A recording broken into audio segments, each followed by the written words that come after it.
Soy Alejandro Batalla, profesor de la carrera de locutor nacional y quiero hablarte de los perfiles.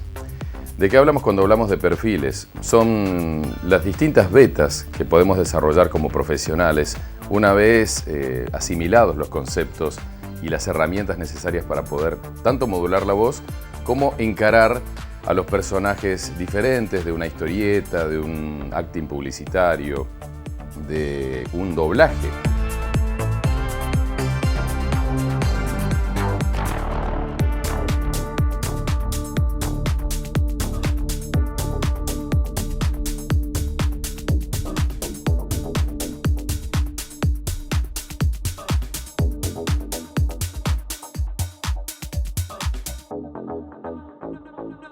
Los perfiles son muchísimos. Detengámonos en la parte creativa.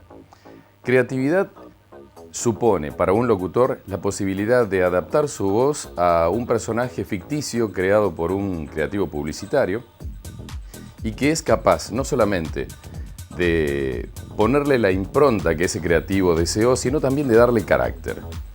Por ejemplo, podemos ser un ogro feo, gordo, malo y agresivo en un dibujo animado. O quizás podemos ser Ernest de la publicidad muy conocida del banco que está siendo tan popular últimamente. Cualquiera de las vetas desarrolladas, en este caso en una situación extrema, sería parte del trabajo que nosotros tenemos que desarrollar. Así que si te interesa, te espero.